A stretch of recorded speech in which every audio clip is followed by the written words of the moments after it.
que Dieu dit dans sa parole. C'est merveilleux ce que Dieu dit Dans sa parole. Elle est merveilleuse, merveilleuse, merveilleuse, merveilleuse. Elle est merveilleuse, merveilleuse la parole de Dieu. Elle est merveilleuse, merveilleuse, merveilleuse, merveilleuse. Elle est merveilleuse, merveilleuse la parole de Dieu. Merveilleux ce que Dieu dit Dans sa parole. C'est merveilleux ce que Dieu fait Dans sa parole. C'est merveilleux ce que Dieu dit Dans sa parole. C'est merveilleux ce que Dieu dit Dans sa parole. Elle est merveilleuse, merveilleuse, merveilleuse, merveilleuse. Elle est merveilleuse, merveilleuse la parole de Dieu. Elle est merveilleuse, merveilleuse, merveilleuse, merveilleuse. Elle est merveilleuse, merveilleuse la parole de Dieu. Merci. Merci à chacun pour sa présence. Alléluia. C'est une grâce pour moi, mes bien-aimés, ce matin d'intervenir de la part du Seigneur.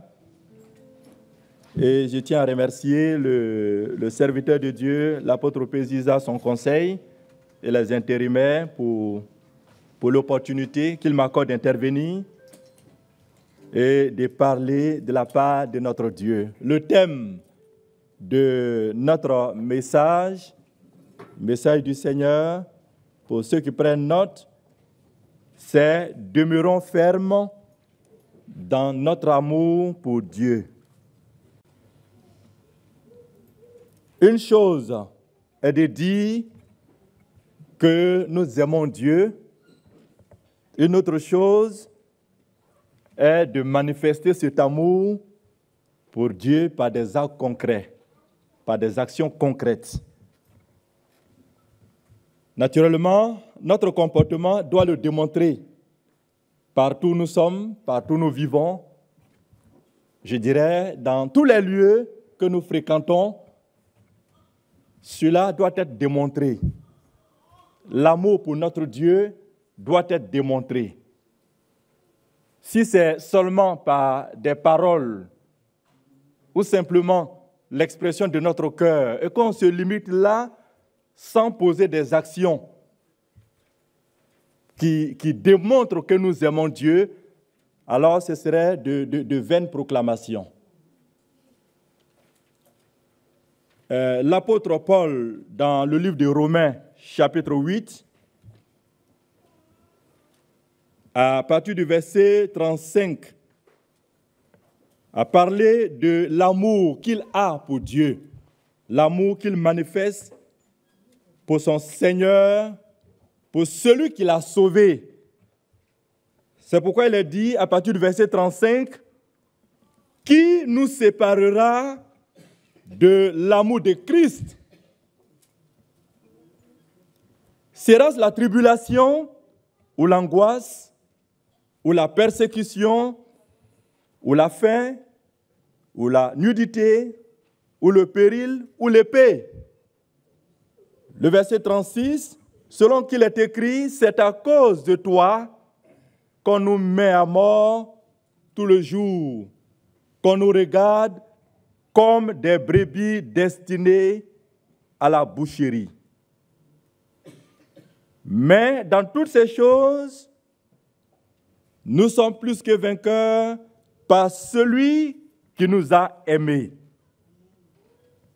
Le verset 38. « Car j'ai l'assurance que ni la mort, ni la vie, ni les anges, ni les dominations, ni les choses présentes, ni les choses à venir, ni les puissances, ni la hauteur, ni la profondeur, ni aucune autre créature ne pourra nous séparer de l'amour de Dieu manifesté en Jésus-Christ, notre Seigneur. Alléluia. L'amour de Dieu qui a été manifesté en Jésus-Christ. Il n'y a que Jésus qui a manifesté cet amour. C'est lui que nous avons vu. C'est lui que nous avons connu. La Bible a témoigné de l'amour que Jésus a manifesté pour chacun de nous en allant à la croix du Calvaire. Et c'est là qu'il s'est sacrifié. C'est sur cette croix que Jésus a été crucifié. Mais il ne l'a pas fait pour lui-même, il l'a fait pour nous. Pour qu'aujourd'hui, mes bien-aimés, chacun de nous ait la paix. Pour qu'aujourd'hui, chacun de nous ait la joie de vivre.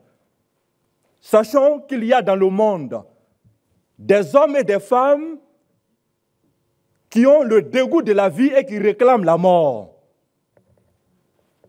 Il existe aujourd'hui des hommes qui n'arrivent plus à dormir la nuit, qui sont privés de sommeil.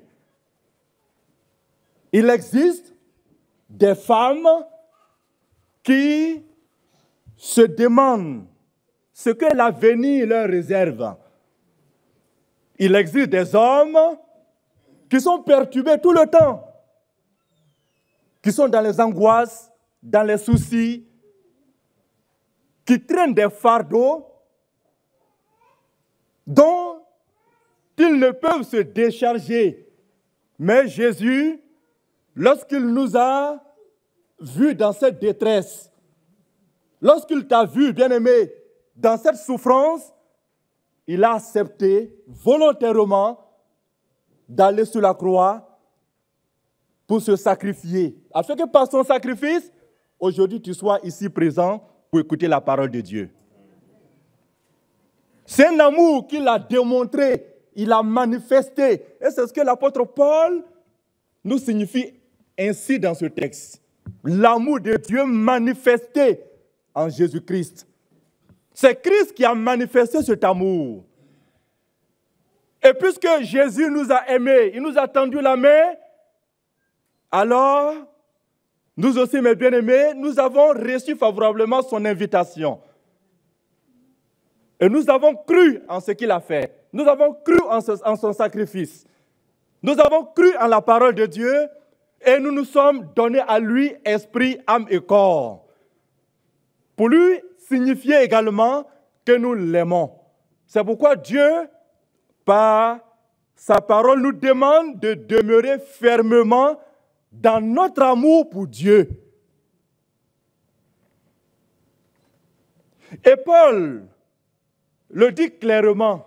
Qu'est-ce qui peut nous séparer, peut nous priver, peut nous détacher de l'amour de Dieu en Jésus-Christ? Il a donné des exemples. Est-ce le péril? Est-ce les tribulations? Est-ce les inquiétudes? Est-ce les incompréhensions? Est-ce les problèmes de la vie? Qu'est-ce qui peut nous séparer de l'amour de Dieu? Si et seulement si nous manifestons cet amour d'une manière ferme et inébranlable. Alléluia. Par demeurant fermes, nous devrons comprendre qu'il s'agit de restons fermes. Restons fermes dans l'amour de Dieu. Il s'agit de vivons fermement dans l'amour, dans notre amour pour Dieu. Il s'agit de maintenons fermement notre amour pour Dieu. Continuons d'exister fermement dans l'amour que nous avons pour notre Dieu. Si nous attestons que nous l'aimons, nous devrons demeurer avec lui. Peu importe les circonstances, peu importe les événements de la vie, que ces événements soient en notre faveur ou en notre défaveur, mais bien aimé, chacun de nous doit demeurer dans l'amour que nous manifestons pour Dieu. Quelqu'un a dit, c'est au pied du mur quand on voit le vrai maçon. Quand tout va bien, nous proclamons que nous aimons Dieu, n'est-ce pas? Quand nous avons tout ce qu'il faut, nous proclamons que nous aimons le Seigneur. Mais lorsque surgit une épreuve, c'est en ce moment précis qu'on saura si tu aimes Dieu ou pas. C'est la raison pour laquelle, mes bien-aimés, peu importe les circonstances, rien ne doit nous priver rien ne doit nous séparer de notre premier amour, de l'amour que nous avons manifesté dès les premiers instants, lorsque le Seigneur nous a tendu sa main pour nous sauver. Il n'y a que toi qui as vécu ce témoignage. Il n'y a que toi qui as vécu ce premier amour. Il n'y a que toi qui sais ce que Dieu a fait pour toi. Dès les premiers instants de ta vie, où le Seigneur s'est adressé à toi, tu es témoin de ce qu'il a fait. Je n'étais pas là, aucun d'entre nous peut-être n'était là, mais toi seul tu sais comment le Seigneur t'a sauvé et ce qu'il a fait pour toi pour que tu sois là aujourd'hui. C'est pourquoi tu dois demeurer. Tu dois demeurer dans cet amour. Tu dois rester fidèle à Dieu dans cet amour. Ce n'est pas le manque d'argent qui doit t'amener à régresser ou à rétrograder. Ce n'est pas, bien-aimé, un problème que tu rencontres dans ta vie, dans le quotidien, et qui peut-être n'a pas encore obtenu une solution qui doit t'amener à régresser ou à rétrograder. Ce n'est pas une difficulté à laquelle tu es confronté aujourd'hui qui doit t'amener, bien-aimé, à abandonner cet amour que tu avais pour Dieu. Quand tout va bien, nous l'aimons, mais quand il y a des difficultés, quand il y a des épreuves, quand il y a la maladie, nous devrons aussi continuer à l'aimer. Amen. La Bible nous révèle dans Matthieu 24, le verset 12. Et parce que l'iniquité se sera accrue, la charité du plus grand nombre se refroidira. C'est le livre de Matthieu qui nous le révèle. Parce que l'iniquité se sera accrue. Ce texte nous parle de l'accroissement de l'iniquité. Parce que l'iniquité se sera accrue dans le monde, dans notre société, dans nos familles, dans les milieux où nous vivons, parce que l'iniquité se sera accrue, l'iniquité va augmenter, alors la charité, l'amour du plus grand nombre se refroidira. Le Seigneur nous a prévenus, Dieu nous a prévenus par rapport à notre monde, par rapport à notre quotidien. C'est pourquoi il a dit, n'aimez pas le monde, ni les choses qui sont dans le monde. Car celui qui aime le monde, l'amour du Père n'est point en lui. Dieu nous a prévenus, lorsque l'iniquité va s'accroître, certainement, l'amour du plus grand nombre de personnes va se refroidir. C'est quoi l'iniquité? L'iniquité, c'est la corruption des mœurs. Les mœurs sont corrompues, les bonnes manières de vivre sont corrompues. C'est le manque de crainte de Dieu. Les gens n'ont pas la crainte. Ils ne craignent pas de profaner ce qui est saint. Ils ne craignent pas de dédire ce que Dieu a dit. Ils ne craignent pas de contester la parole de Dieu. Ils ne craignent pas d'obéir à Dieu. Ils font leur volonté. Ils font ce qui leur plaît.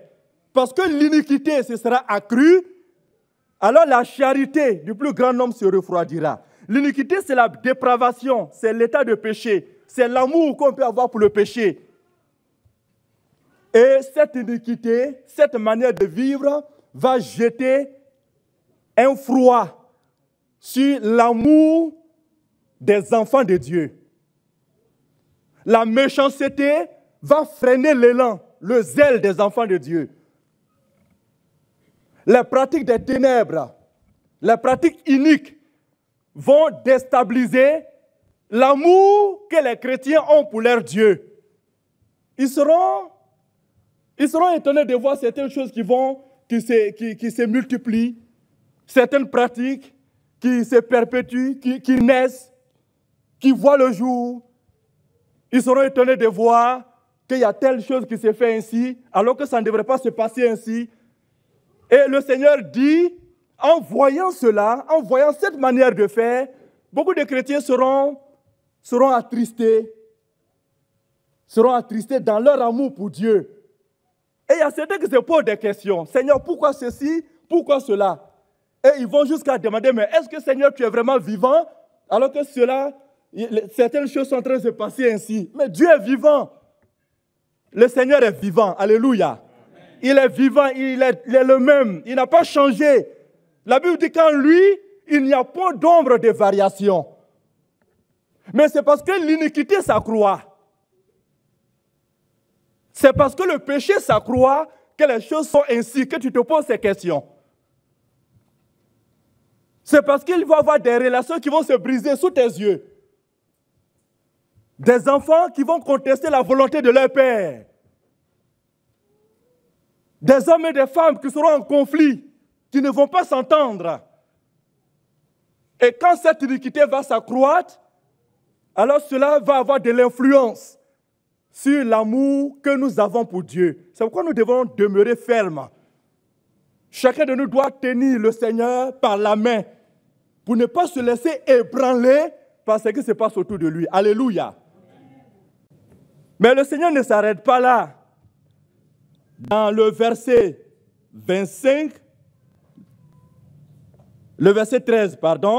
13, qu'est-ce qu'il a dit? Matthieu, chapitre 24, le verset 13. Il a dit, mais, le mais vient en opposition à ce qui est dit précédemment.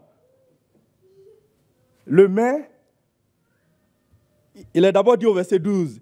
Et parce que l'iniquité se sera accrue, la charité du plus grand nombre se refroidira. Le verset 13, mais celui qui persévérera jusqu'à la fin sera sauvé. Mais celui qui va demeurer dans l'amour qu'il a pour Dieu aura la couronne de vie. Celui qui va accepter d'aimer Dieu malgré les circonstances de vie difficiles qu'il rencontre, celui qui va continuer à aimer Dieu, celui qui va demeurer dans l'amour qu'il a pour le Seigneur, la Bible dit qu'il sera sauvé, qu'il aura la couronne de vie, qu'il vivra éternellement avec Dieu. Alléluia. C'est pourquoi Paul, après réflexion, après avoir eu une communion sincère avec le Seigneur, a fait ce constat. Qui nous séparera de l'amour de Dieu manifestant en Jésus-Christ? Qui va nous priver de la gloire à venir? Si nous levons nos yeux spirituels et que nous voyons, nous les jetons en avant, nous verrons qu'il y a une gloire qui nous attend. Vivre éternellement avec Dieu. C'est pourquoi le présent actuel ne doit pas, quel que soit l'environnement et quel que soit le milieu où nous vivons, ne doit pas nous priver, nous voiler cette réalité qui nous attend. Alléluia. 2 Timothée chapitre 3, le verset 1 à 5. Sache que dans les derniers jours, il y aura des temps difficiles, car les hommes seront égoïstes, amis de l'argent, fanfarons, hautains, blasphémateurs, rebelles à leurs parents, ingrats, irréligieux, insensibles, déloyaux, calomniateurs, intempérants, cruels, ennemis des gens de bien, traîtres, emportés, enflés d'orgueil, aimant le plaisir plus que Dieu, ayant l'apparence de la piété, mais régnant ce qui fait la force. Éloigne-toi de ces hommes-là. Aussi, mes bien-aimés, c'est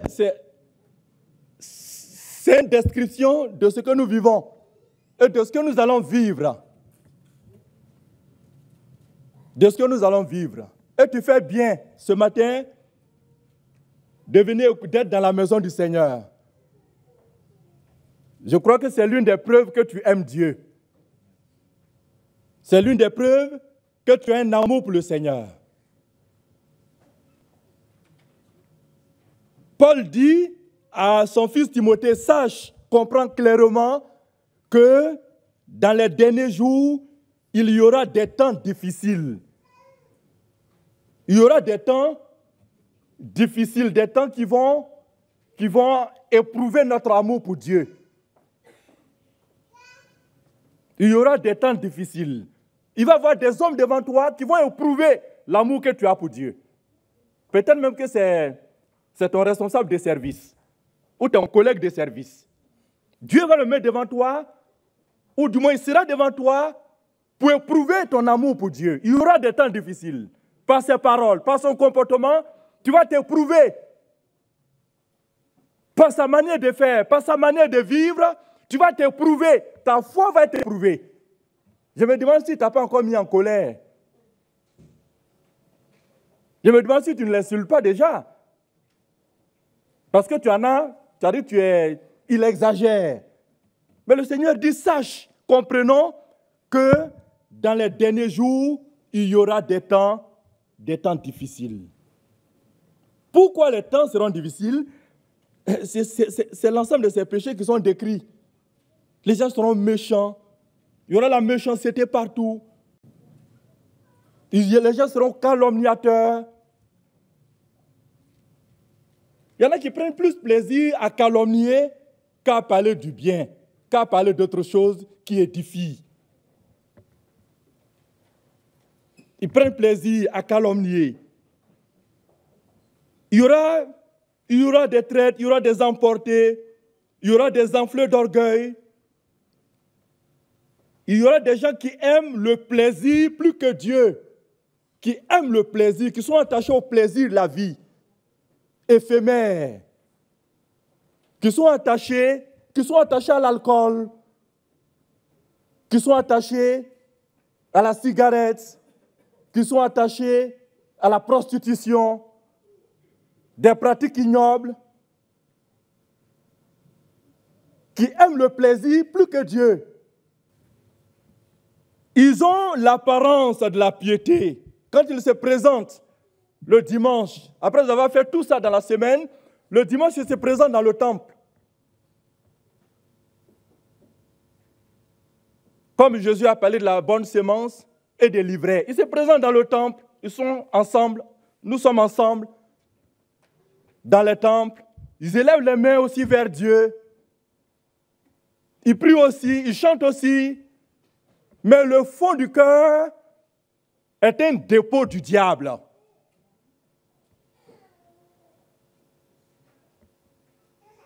Ils embrouillent. Ils dérangent. Parce qu'ils ont l'apparence de la piété, mais au fond, dans leur manière de faire, ils renient Dieu. Jean-Baptiste disait en son temps que le royaume des cieux est forcé. N'est-ce pas? Ce sont les violents qui s'en emparent. Ce sont ceux qui sont fermes dans leur conduite. Ceux qui tiennent bon. Ceux qui aiment le Seigneur et qui tiennent bon, c'est ceux-là qui vont hériter la vie éternelle avec notre Dieu. Alléluia. Et le Seigneur va nous permettre de comprendre ce qu'il faut faire. Le premier élément à prendre en compte, il y en a deux, c'est avoir toujours recours à la parole de Dieu. Avoir toujours recours à la parole de Dieu. C'est le premier élément. Pour que tu puisses demeurer ferme dans la foi, ferme dans l'amour que tu as pour le Seigneur, il n'y a pas une autre solution ailleurs que de demeurer, que d'avoir recours à la parole de Dieu. La Bible est notre boussole. La Bible, la parole de Dieu est cette lampe qui éclaire nos pas. Elle nous éclaire dans ce monde, elle nous oriente. Quand nous la lisons, notre foi est édifiée. Quand nous la lisons, nous sommes imprégnés de la vie actuelle, car il n'y a rien de nouveau qui se passe sous les cieux, a dit le Seigneur. Nous comprenons que dans le temps passé, au temps d'Abraham, à Sodome et à Gomorrhe, il y avait il y avait l'homosexualité, il y avait la sodomie, ça existait. Au temps d'Abraham, à Sodome et à Gomorrhe, ça existait. Donc ce n'est pas nouveau. Si nous voyons ces pratiques aujourd'hui qui se répandent, ce n'est pas nouveau. Nous sommes éclairés de cela. Alléluia. Amen. Dieu a éprouvé un homme, un roi. Le Seigneur nous donne, à travers sa parole, il nous donne des ordres, il nous donne des prescriptions. Il attend de nous comme réponse d'obéir à sa parole. Alléluia. Le Seigneur nous parle, il attend de nous une réponse. Et cette réponse, c'est de faire ce qu'il a dit. Dieu continue de parler à l'humanité, continue de parler aux hommes. Il continue de parler. Mais Dieu attend de nous que nous obéissons à ce qu'il a dit.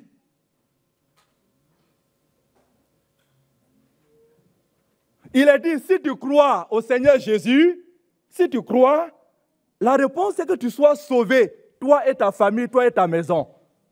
Alléluia. Si tu ne crois pas, si tu ne réponds pas à cette parole de Dieu, tu ne seras pas sauvé. Dans 1 Samuel chapitre 15, le verset 22, Dieu a parlé à cet homme, à son serviteur, à ce roi. L'Éternel trouve-t-il du plaisir dans les holocaustes et les sacrifices comme dans l'obéissance à la parole de l'Éternel? Est-ce que Dieu trouve du plaisir dans les holocaustes et les sacrifices comme dans l'obéissance à sa parole? Dieu aime, Dieu trouve du plaisir dans l'obéissance à sa parole.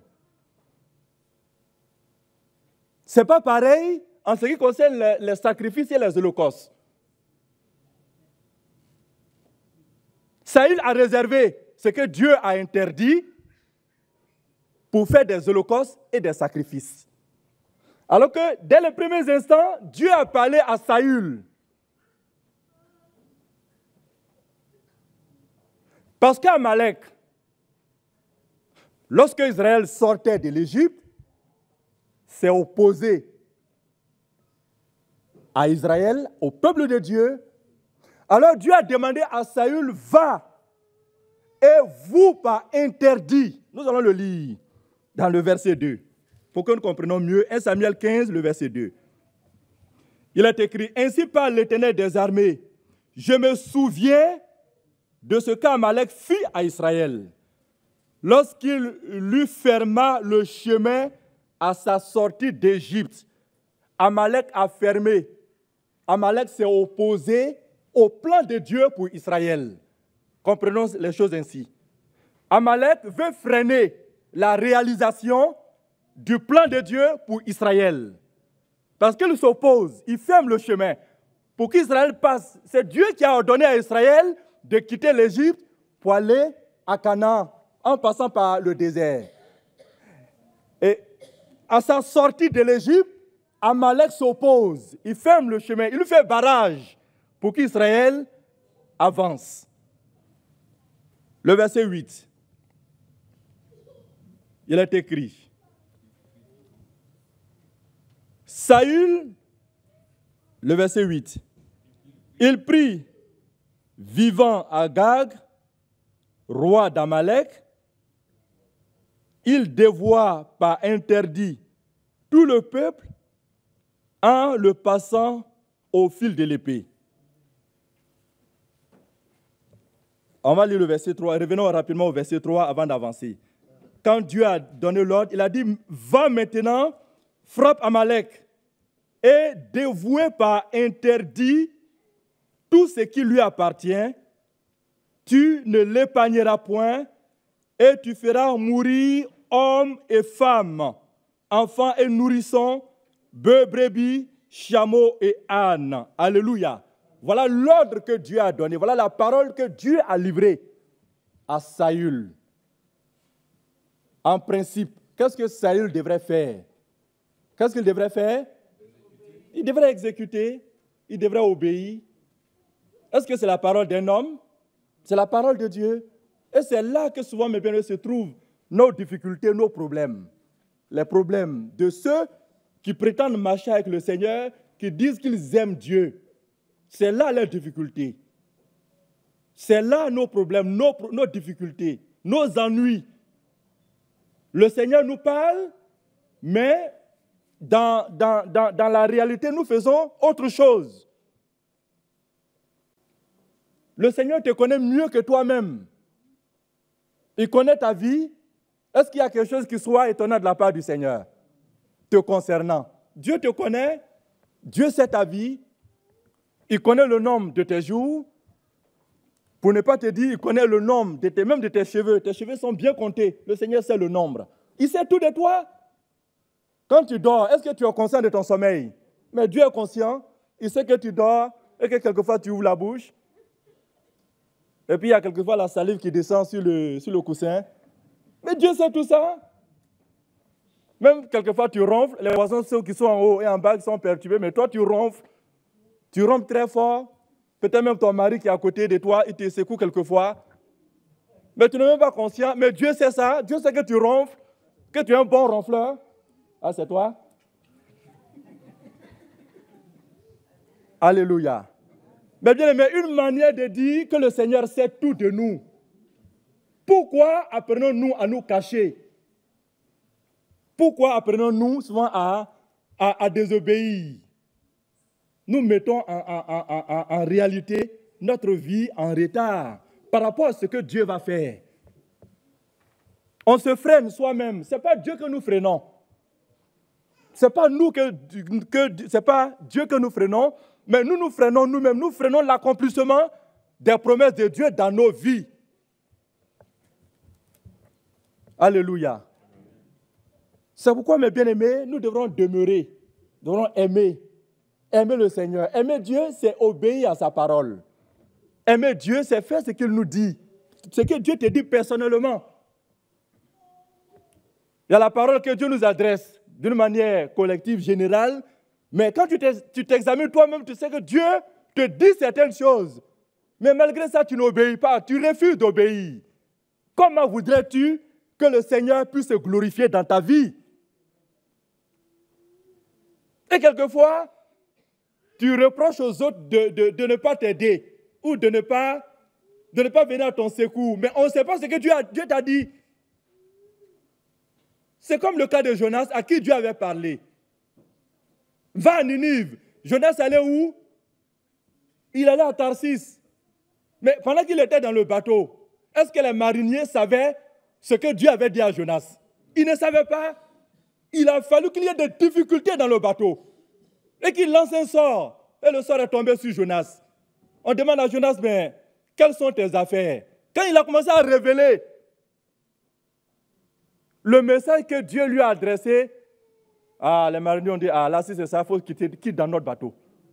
Il y a ce que Dieu nous dit, que les autres ne savent pas. Mais si tu n'apprends pas, bien-aimé, par amour pour le Seigneur à lui obéir, alors il y aura un frein. Il n'y aura pas de progression. Tu vas stagner. Tu vas stagner. Alléluia. Et le Seigneur a parlé à son serviteur pour lui dire, va et vous par interdit. Vous par interdit. Il n'y a pas de sentiment, il n'y a pas de pitié dans l'accomplissement de ce que Dieu a dit. Dieu sait pourquoi il a parlé ainsi. Et il a même révélé pourquoi il a dit. Parce qu'Amalek s'est opposé à Israël. Alors va, mon serviteur, et vous par interdit. Les hommes, les femmes, les animaux, toutes choses qui appartiennent à Amalek. Mais le verset 8, comme nous lisons tout à l'heure. Alors, Saül va prendre vivant le roi. Est-ce que le Seigneur l'avait dit? Est-ce que c'est ce que Dieu avait dit? Non. Ce n'est pas ce que Dieu a dit. Dieu n'a pas dit de prendre une personne vivante. Roi, il prit vivant à Agag, roi d'Amalek, et dévoua par interdit tout le peuple en le passant au fil de l'épée. Le verset 9. Mais Saül et le peuple épargnaient Agag et les meilleures brebis, les meilleurs bœufs, les meilleures bêtes de la seconde portée, les agneaux gras et tout ce qu'il y avait de bon. Il ne voulut pas le dévouer par interdit et il dévouait seulement tout ce qui était méprisable et chétif. Vous voyez, il va faire sa volonté. Ça, il va accomplir, lui, sa volonté, et non ce que Dieu a dit, la parole de Dieu. Il va prendre tout ce qui est gras, tout ce qui est bon, par convoitise. Par convoitise. Il choisit les belles choses. Il convoite ce qui appartient à Amalek, un peuple païen, un peuple idolâtre. C'est comme un chrétien qui porte les regards sur des choses qui appartiennent à un païen, il le convoite, il les désire, oubliant que son Dieu est capable de lui donner des choses meilleures. Oubliant que Dieu est capable de l'aider, de le bénir. Dieu est capable de le guérir. Dieu est capable de le délivrer. Et tu portes envie au monde. Alléluia. Le verset 13. Le verset 13. Samuel se rendit auprès de Saül. Et Saül lui dit, sois béni de l'Éternel. J'ai observé la parole de l'Éternel. Mes bien-aimés, à nous de juger. Est-ce qu'il a vraiment observé? Est-ce qu'on peut dire que Saül aime Dieu? On ne répond pas. Est-ce qu'on peut vraiment dire que Saül aime Dieu? Non, il n'a pas observé. C'est dans la mise en pratique. Nous avons connu la volonté de Dieu. Pour nous, nous devrons la mettre en pratique. Amen. Et c'est pourquoi au verset 22, le Seigneur lui a adressé cette parole. L'Éternel trouve-t-il du plaisir dans les holocaustes et les sacrifices comme dans l'obéissance à la voix de l'Éternel? Il n'y a que l'obéissance à sa parole qui permet à Dieu de se réjouir de nos vies. Lorsque nous acceptons le Seigneur, lorsque nous aimons notre Dieu, c'est l'obéissance à sa parole, à ses prescriptions, à son enseignement. C'est ce qui va permettre à Dieu de nous juger. Pour dire, mon fils, tant, ma soeur, ma fille, tant, m'aime beaucoup. Alléluia. Mais s'il n'y a pas de reconnaissance, s'il n'y a pas de respect, si nous demeurons dans l'ancienne vie, si nous demeurons dans l'ancienne nature, nous nous revêtons de l'ancienne nature, la nature que nous avions autrefois, la nature pécheresse, si nous continuons à entretenir la haine, à entretenir la méchanceté, si nous continuons à aimer le monde, à aimer certaines pratiques du monde, alors il n'y a pas d'amour de Dieu en nous. Alléluia. Le Seigneur te sauve pour te permettre de lui appartenir. Le Seigneur t'a sauvé. Tu as connu Jésus. Et quand tu viens, le rôle de l'Église, c'est de t'aider, c'est de prier pour toi, c'est de te délivrer pour que tu abandonnes tous les liens, toutes les pratiques auxquelles tu étais attaché. Peut-être que tu avais aimé autrefois la sophrologie. Peut-être que tu as aimé le yoga. Peut-être que tu as aimé l'idolâtrie, la consultation des médiums. Ce sont d'autres dieux. Mais quand tu viens à Jésus-Christ, Seigneur et Sauveur de nos vies, alors tu dois, bien aimer, obéir à sa parole. Alléluia. Mais si ces liens ne sont pas coupés, ces liens ne sont pas brisés, tu verras que cette ancienne nature va influencer ta vie et la relation que tu as avec les frères et les sœurs dans l'Église. Amen. Est-ce qu'on se comprend bien? Si l'amour de Dieu ne t'amène pas à te repentir de ton ancienne nature, elle va demeurer. Elle va se fortifier. Elle deviendra comme un fort dans ton cœur, comme une chambre forte, que même le Saint-Esprit ne peut pas pénétrer, parce que tu ne t'es pas repenti. Si avant tu pratiquais la magie, alors dans l'église, tu vas pratiquer la magie. Même étant baptisé, tu peux pratiquer la magie. N'est-ce pas? Parce que dans ton cœur, il y a un fort, il y a un coffre fort qui est là que Dieu ne peut pas franchir. Tu ne t'es pas repenti. Si avant, tu étais un grand bagarreur, quand tu arrives dans l'église et que tu ne t'es pas repenti de ça, mais le fort de la bagarre va rester en toi. Et quand il y a un événement, à l'occasion d'une agape, on ne t'a pas donné une cuisse de poulet, la bagarre va commencer. Tu vas commencer à te réchauffer. Le cœur commence à battre parce que tu ne t'es pas repenti de la colère, de la bagarre. Ta conduite n'est pas normale. Peut-être que c'est ce qui se passe dans ta maison, à l'égard des enfants, à l'égard de ton mari ou de ton épouse. C'est parce que le Saint-Esprit n'arrive pas à pénétrer ton cœur, cet endroit, pour te délivrer de la colère, de la bagarre. Alléluia. Sinon, quand nous acceptons Jésus, il transforme notre nature. Il change notre nature. Il nous délivre quand nous nous donnons entièrement à lui. Alléluia. Allez, c'est à l'église que Dieu parle. C'est à nous que Dieu parle. Allez. Allez et faites de toutes les nations des disciples.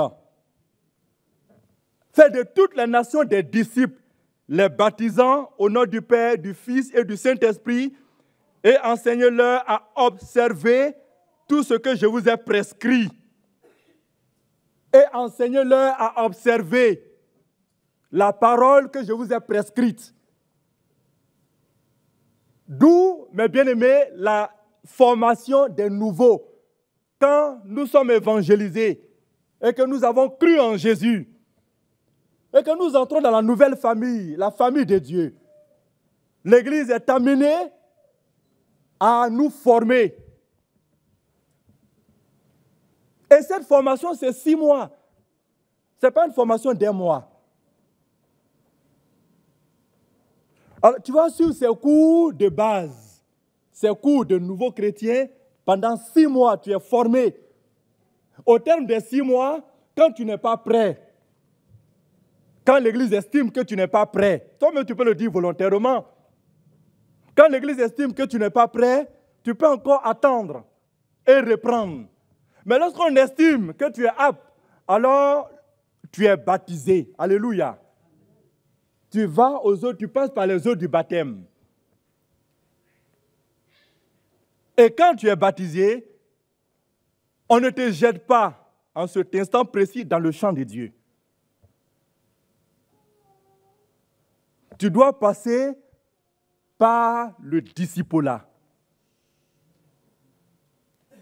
Peut-être que tu diras, mais ça prend du temps. Oui, c'est important. Parce que le service de Dieu est parfois compliqué. On ne sert pas Dieu sans un minimum d'éléments dans notre vie, un minimum d'acquis. Il faut que tu passes par cette formation encore qui s'étend sur 6 mois. Au terme de ces 6 mois, ou du moins avant ces 6 mois, on peut t'amener dans certains ministères dans l'Église où tu vas voir un peu leur manière de faire. On peut prendre un disciple, on l'amène parmi les chantres. Il reste avec les chantres pendant 1 mois. Il va les observer. Il regarde comment ils chantent, comment on joue la batterie, comment on joue la guitare, le piano. Il voit leur manière, comment ils sont formés. Après ce stage-là, la personne revient encore pour continuer son discipulat. Et c'est à l'issue de cette formation, à l'issue de ces 6 mois, depuis les cours de base jusqu'à la fin du discipulat, ça fait combien de mois? Ça fait combien de mois? 12 mois, 1 an. 1 an. C'est à l'issue du discipulat que l'Église, en fonction des dispositions que nous connaissons en toi, que l'Église connaît en toi, ce n'est pas ta volonté qui compte. Il y a plusieurs qui l'ont fait, qui ont accompli leur volonté, comme Saül l'a fait. mais qui plus tard ont eu des difficultés. C'est pas ça? Oui. Il y a plusieurs qui ont compris leur volonté. Dieu a dit ceci, mais il dit non, je fais ça. Mais tu aboutiras à ce qu'on appelle la volonté permissive de Dieu. Dieu ne peut pas empêcher que tu sois confronté aux difficultés. Parce que tu as accepté de faire ce que tu veux. Donc le Seigneur t'observe et on va t'observer. Pas que nous ne t'aimons pas, mais la seule chose que le Seigneur demande de toi, c'est de te repentir. Alléluia. C'est la repentance. Quand on pêche, la solution au péché, c'est la repentance. Et Jésus, seul est capable de te pardonner et de te purifier par son sang. Alléluia. Amen. Quel que soit le responsable que Dieu a établi, peut-être au sein d'un ministère, quel qu'il soit, quand il donne des ordres, des instructions de la part de l'Église, mais tu obéis simplement parce que tu veux aimer Dieu, parce que tu veux demeurer dans l'amour que tu as pour le Seigneur. Alléluia. Si tu agis ainsi, bien-aimé, tu vivras. Et ce dernier, comme nous l'avons dit, ils ont été formés pour le baptême, ils ont fait le discipulat. Alors, on les met dans le champ de Dieu en vue de l'œuvre missionnaire. Ils vont exercer l'œuvre ministérielle, ils vont exercer dans des ministères. C'est à partir de cet instant, c'est vrai qu'ils ne sont pas encore aguerris. D'ailleurs, personne n'est aguerri, mais on continue de se perfectionner. C'est à partir de cet instant qu'ils vont commencer à servir le Seigneur. Alléluia. Amen. Ils vont commencer à servir le Seigneur et on continue de les aider. Les responsables des ministères continuent de les aider, de les épauler, de les encourager pour les amener à demeurer dans l'amour qu'ils ont manifesté pour leur Dieu. Amen. Si nous voulons être récompensés, mais bien aimés, ne croisons pas les bras. N'aimons pas la facilité dans l'œuvre de Dieu. N'aimons pas la facilité. Sacrifions-nous. Alléluia. Donnons de notre temps, donnons de notre argent, donnons de ce que nous avons pour que le Seigneur puisse se glorifier, pour que son œuvre puisse avancer. Le Seigneur le fera par toi. Amen. Si tu t'étais en face d'un voisin qui veut se suicider, est-ce qu'il pourrait être sauvé? C'est la question que je te pose. Le voisin, il a des ennuis. Il a des ennuis. Et tu sais pertinemment que l'état dans lequel il se trouve, ni les psychologues, ni les médecins, ni les sapeurs-pompiers, aucun ne peut faire quoi que ce soit pour lui pour le sauver. Si tu t'étais et qu'il se suicide, le Seigneur te demandera des comptes. Alléluia. C'est pourquoi, mes bien-aimés, la Bible dit, et chaque jour dans le temple et dans les maisons, il ne cessait d'enseigner et d'annoncer la bonne nouvelle de Jésus-Christ. C'est une vie. Quand nous acceptons le Seigneur, c'est une vie. Et cette vie doit permettre à Dieu de se glorifier. Amen. Donc, mes bien-aimés, aimons le Seigneur et demeurons dans son amour. Pour terminer, la vie du chrétien doit se résumer. La vie du chrétien doit se résumer dans la fréquentation du temple et des maisons. Dans la fréquentation du temple et des maisons, il y a des endroits, il y a des lieux qui ont été indiqués où nous devons nous retrouver en petit nombre pour continuer à méditer la parole, pour continuer à édifier notre foi, pour continuer à chanter et à louer Dieu. Chacun de nous doit faire partie de ces deux lieux, le temple et les maisons. C'est ainsi que nous pourrons demeurer dans l'amour que nous avons pour le Seigneur. Que Dieu nous bénisse.